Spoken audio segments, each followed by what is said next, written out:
Chapter 21. Now these are the judgments which you shall set before them. If you buy a Hebrew servant, he shall serve 6 years, and in the 7th he shall go out free, and pay nothing. If he comes in by himself, he shall go out by himself. If he comes in married, then his wife shall go out with him. If his master has given him a wife, and she has borne him sons or daughters, the wife and her children shall be her master's, and he shall go out by himself. But if the servant plainly says, I love my master, my wife, and my children, I will not go out free, then his master shall bring him to the judges. He shall also bring him to the door, or to the doorpost, and his master shall pierce his ear with an awl, and he shall serve him forever. And if a man sells his daughter to be a female slave, she shall not go out as the male slaves do. If she does not please her master, who has betrothed her to himself, then he shall let her be redeemed. He shall have no right to sell her to a foreign people, since he has dealt deceitfully with her. And if he has betrothed her to his son, he shall deal with her according to the custom of daughters. If he takes another wife, he shall not diminish her food, her clothing, and her marriage rights. And if he does not do these 3 for her, then she shall go out free without paying money. He who strikes a man so that he dies shall surely be put to death. However, if he did not lie in wait, but God delivered him into his hands, then I will appoint for you a place where he may flee. But if a man acts with premeditation against his neighbor to kill him by treachery, you shall take him from my altar, that he may die. And he who strikes his father or his mother shall surely be put to death. He who kidnaps a man and sells him, or if he is found in his hand, shall surely be put to death.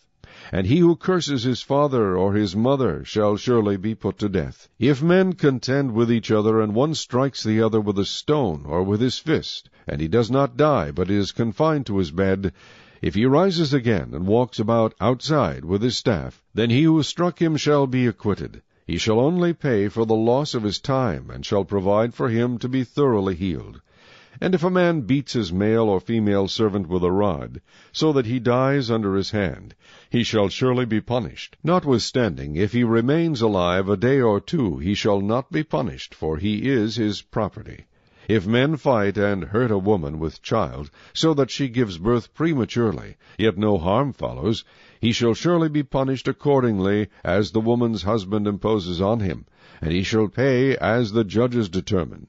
But if any harm follows, then you shall give life for life, eye for eye, tooth for tooth, hand for hand, foot for foot, burn for burn, wound for wound, stripe for stripe. If a man strikes the eye of his male or female servant and destroys it, he shall let him go free for the sake of his eye.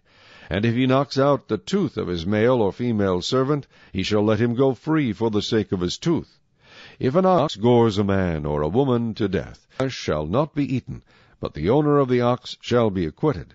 But if the ox tended to thrust with its horn in times past, and it has been made known to his owner, and he has not kept it confined, so that it has killed a man or a woman, the ox shall be stoned, and its owner also shall be put to death. If there is imposed on him a sum of money, then he shall pay to redeem his life, whatever is imposed on him. Whether it has gored a son or gored a daughter, according to this judgment it shall be done to him. If the ox gores a male or female servant, he shall give to their master 30 shekels of silver, and the ox shall be stoned. And if a man opens a pit, or if a man digs a pit and does not cover it, and an ox or a donkey falls on it, the owner of the pit shall make it good. He shall give money to their owner, but the dead animal shall be his. If one man's ox hurts another's, so that it dies, then they shall sell the live ox and divide the money from it, and the dead ox they shall also divide.